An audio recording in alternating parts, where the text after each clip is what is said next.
Hello golfers, and welcome back for some more short game tips. Last week I left you with a really simple drill which was designed to try and replicate the pitching action, which was take a golf stance, try and bring your arm back mostly straight, and then release the ball by just gently turning the hips, moving your arm through the straight position there. Okay, we're going to continue with that this week, except we're now going to introduce the golf club. If you do this outdoors, obviously use normal golf balls. I'm using some tennis balls in here because we're indoors. Speaking of indoors, we're going to use the wall as an aid here, so very important you get the homeowner's permission to do this. That includes husbands getting permission off their wives, because potentially could catch the wall with some errant swings here. I've certainly had to get my wife's permission. She's behind the camera now, so I think that's just so she can keep an eye on me.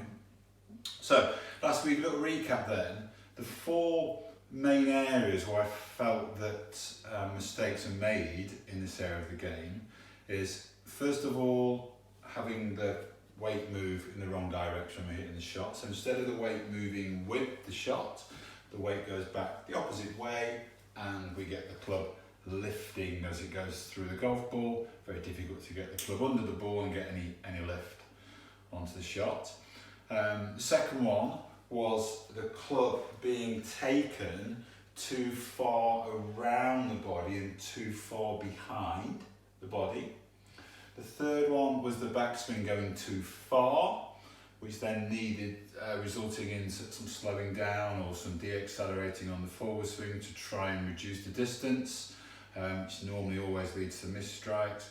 And the last one was some very active hands through the golf ball, which meant the club twisted quite violently. So we're going to continue with most of those thoughts today in this little exercise. So you can see I'm stood against the wall here. That's for a very good reason. As I start to mimic my golf swing now, if I did take the club too far behind me, as I mentioned, there's a big mistake in these short game shots, then the club would contact the wall. Okay, so by contacting the wall, it tells us that the club is coming too far behind you.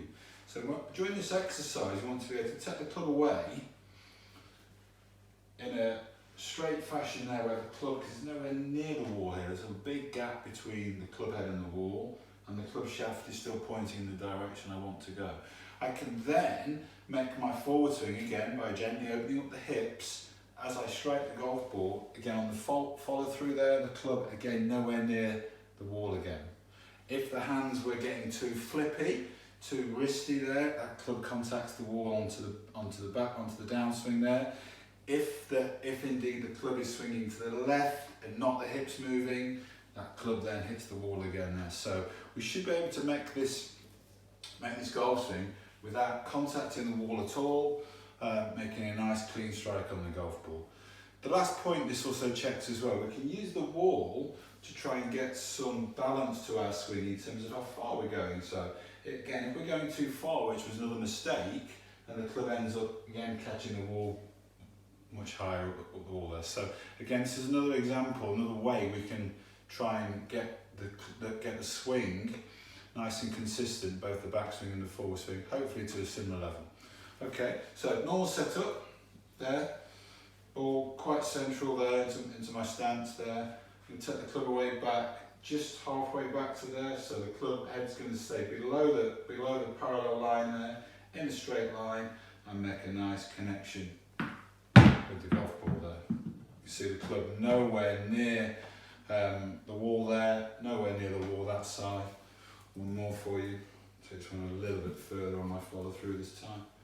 So nicely in front of you, round to that follow through. So again, massively follow through with the hips there, but no flipping with the hands. Hope that helps for you guys. Feel free, as I mentioned in my newsletter piece there, feel free to send me some videos. That's absolutely fine. If you are doing this outside, that's brilliant. Watch out for fences and windows and things like that, and definitely remember, get permission to do it indoors. Stay safe guys, hope this helps, and I'll speak to you all next week.